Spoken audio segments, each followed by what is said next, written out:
Hey plant nerds, welcome back to my channel. My last plant haul was in 2018, so I am trying to even out the playing field and do a comprehensive plant haul today so that I can do these a little more frequently going forward. So to that person who left the comment a while back in one of my videos that I talk too much, if you are by some chance still watching my video right now, this may not be the video for you because we have a lot of plants to go over and I'm gonna take my time.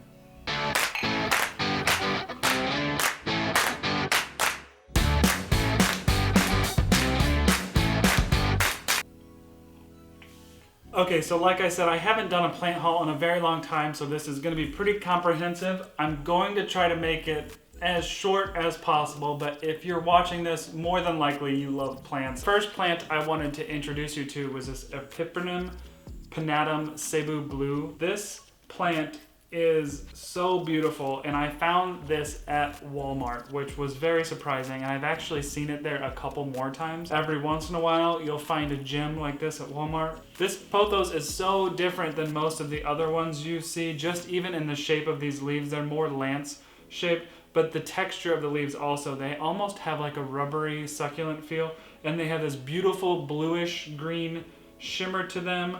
And the patterns on them look very similar to like the crocodilus fern. You can kind of see it almost looks a bit like reptile skin. So this pothos is really something I was excited about, and I need to get this guy in a new pot and probably take some clippings and start propagating him. I was so happy to find such a full and lush plant. The next plant I want to introduce you to is this Spathiphyllum Domino. This is a variegated peace lily. You have a couple different versions. There's a Domino and there's a Picasso.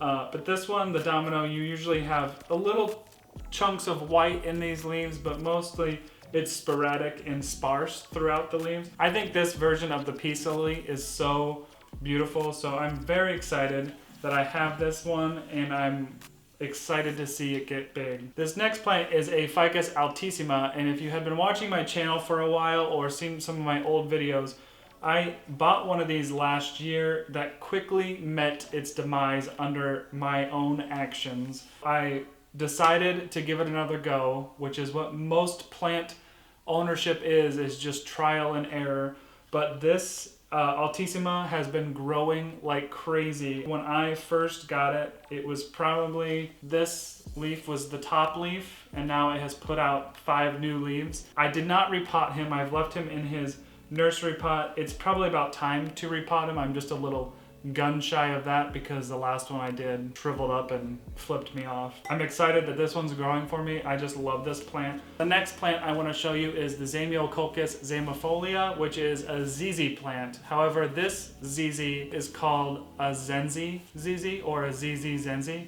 ZZ Zenzi, ZZ Zenzi, ZZ Zenzi. This is basically a mini or dwarfed version of the regular ZZ plant. As you can see here, this is what we usually think of when we see a ZZ plant. So this ZZ Zenzi is quite smaller, and it's a lot more compact, and the leaves have a nice little curve to them. I just think it looks really unique. The next plant I have here is a Philodendron Florida Beauty, and I am so excited to see how much this plant has grown, which I know you're looking at it right now and it only has 2 leaves, but when I bought it, it only had this leaf. I have kept it in IKEA greenhouse with a grow light on it all day long, and then I shut the grow light off when I go to bed. It quickly put out this new leaf here, and it actually has another one that's almost fully formed and ready to burst out of its little sleeve here. It has these textured stems that are bright red, which I think is really cool. This one does have yellow streaks in the leaves, which I think that just might be a mineral deficiency. I'm not sure. I know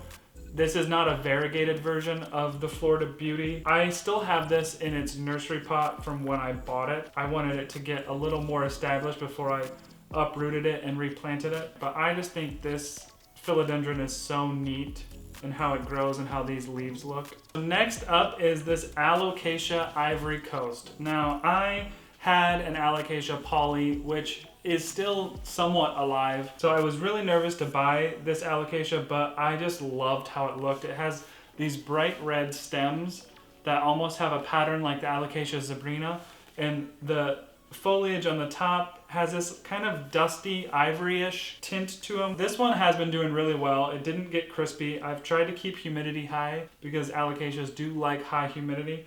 It is growing another leaf right down here, so that makes me feel proud, like a good proud plant dad. I saw this in a local shop, and as soon as I saw it, I swept it up just because I hadn't seen this alocasia many places, and I was just excited to try my hand at it again. My next plant is probably one of my most favorite plants that I have gotten in the last 5 months. This beauty right here is a Monstera spa Peru. I found this plant when I was doing my mole holes tour that you may have seen. If you haven't, check it out. I'll put a link right up here. I was so excited to find this plant, and when I bought this Monstera, it already had its own cocoa coir or cocoa husk fiber pole, but it clearly had outgrown it. This plant has been such a prolific grower for me. So I repotted this recently, and I put a longer moss pole in its pot, but I have to tell you, the whole repotting situation was very stressful.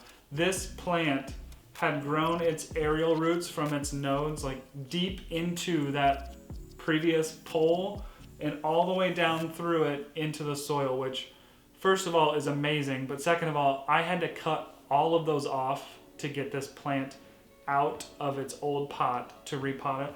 So I was nervous that I killed it. However, it has grown so much even since I cut it off. All of these leaves are new, and it just continues to put out new growth. So I am really impressed by this plant. I love the texture on the foliage and the color that it gives. When you have some nice bright light behind it, it actually has this, you can see this really cool pattern of veins within these leaves. So I think this Monstera is one of my favorite plants I think I have gotten this year, and overall probably one of my favorite plants. I'm excited to do some propagation on this one. I haven't done that yet, and it's always fun to me to like see how plants propagate and how easy they propagate.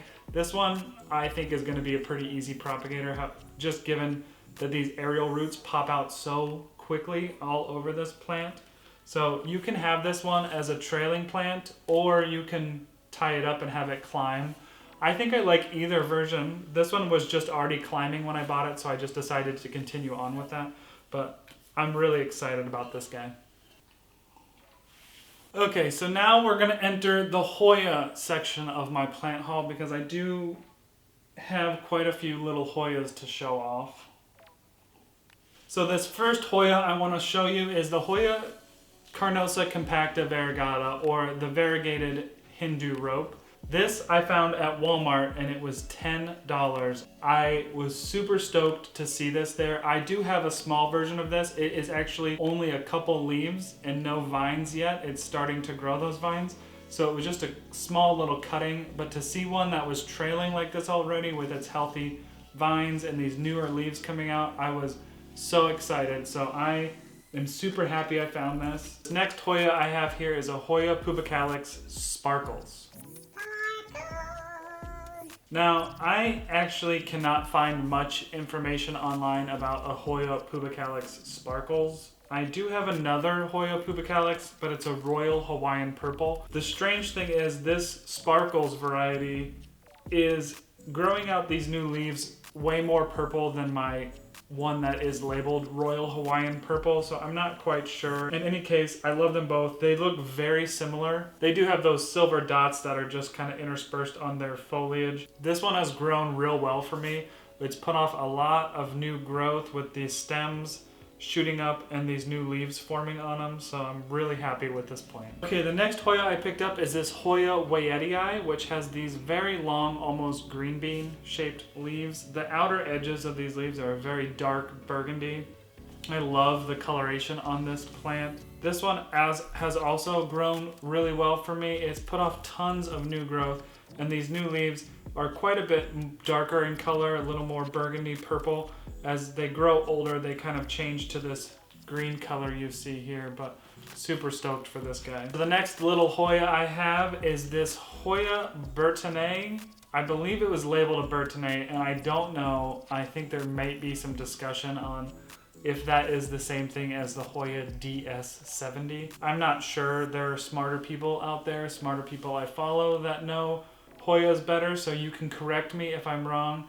This Hoya is just one vine. However, it is pushing out another new vine down here with some new growth. This one has grown really well. I picked this up at a shop called Earl May in Nebraska. They're everywhere there. I stopped at least at 5 of them when I was back home, because every once in a while you'll just find like a really cool small starter plant, and because I'm running out of room on my shelves, this works perfectly, and as it gets bigger I can decide if I want to propagate it to make it more full, but right now I just love these smaller little Hoyas so I can have a few more of them. And going on with the Earl May Hoyas, I found this Hoya Australis Variegata. This one I thought was kind of going to die on me, however it has recently put out 2 brand new little tiny baby leaves. The variegation is beautiful. This one leaf here at the top is almost half and half with green and this yellow cream color, which I think is just beautiful. So I'm excited that this guy is growing for me. Hopefully I can repot it into a pot and get it to trail. Hoyas are very good at trailing and actually finding the apparatus to hook onto, which is so cool to watch. One day I came home and my huge Hoya Carnosa had moved its way over to a support pole on another plant and kind of wrapped itself around within just a day, so it was pretty cool to see. This next plant that I have is not a Hoya, but it's similar, but it is a Dischidia Ovata, or a watermelon Dischidia. And you can see on the foliage on this plant looks like little watermelons, and it grows like most Hoyas do, where it shoots out this long stem and then the leaves start forming along it. It is such a cool plant. It reminds me very much of a Hoya in its texture of these leaves, that they're pretty succulent-esque. I was super happy to come across this guy. It is a very unique plant, and it was still pretty large and healthy, and only about $10 for this little guy here. Just remember, it's not a sprint, it's a marathon. This next plant I received is a Sansevieria Samurai, I believe, or Samurai Dwarf. I'm not quite sure exactly. I am super excited to watch this thing grow. This tall spire here is the newest growth, and I'm just wondering what's going to happen. You know, you see all of these leaves that are curved and kind of folded in almost like a taco, and I'm wondering if this one will do that same thing once the new growth comes out behind it. It's a very unique looking plant. I love Sansevierias, so I was really excited to add this one to my collection. These next few plants I grabbed when I was touring Harvey's greenhouse. I did a video on the amazing greenhouse that they have there in Iowa. If you'd like to, you can check it out by clicking this link up here. This is a Kalanchoe Marnieriana.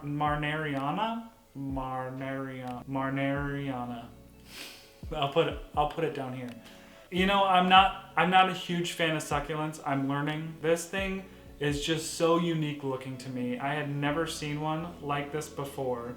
It had beautiful coloration. It shoots off these aerial roots that are hot pink. I mean, eventually I think they do dull down in color. This one was $5, very reasonable. So it's already put off some new growth at the top. I do love how the colors turn out when these get a little bit sun stressed. I do want to keep that pink showing in there. I think it's really neat. The next plant I picked up at Harvey's greenhouse is this Euphorbia Mammillaris Variegata. I believe you can refer to these as the corncob cacti. It is a Euphorbia. It is a very cool looking plant. I don't know what drew me to it. It's probably the pink and the white. Your boy's basic. I mean, I am from Nebraska, so if it's a corncob, I'm all about it. I do find Euphorbias really interesting. This one actually has put off quite a bit of new growth on each one of these arms that it has since I've owned it, so I'm really excited to see this one get a lot bigger. I can pluck some of these smaller arms off and propagate them, but I'm just gonna leave it be and let it grow with those on there. I know some people have picked up similar ones at some of the big box stores. I hadn't seen one myself there, so I was really happy to come across this at Harvey's. So we've reached the last leg of this insane plant haul. I'm sorry, but thank you if you're still watching. But the last is my favorite species, and you guessed it, Peperomia. So this first one I want to talk about is the Peperomia Graveolens. This one is a more succulent type of Peperomia. I love how this one looks. It almost has these like taco-shaped leaves that are bright burgundy on the bottom and green on the top. So this one is a very unique Peperomia. I just love that they come in all different shapes and sizes. You have some Peperomia that look so much like a succulent and some that look so much like a tropical plant. I was really excited to find this one, and again, I picked this guy up at Harvey's greenhouse. Thank you, Harvey's. And this next Peperomia is a Peperomia Pixie Lime. I was really excited to find this one. I had this on one of my Peperomia wish list for a very long time.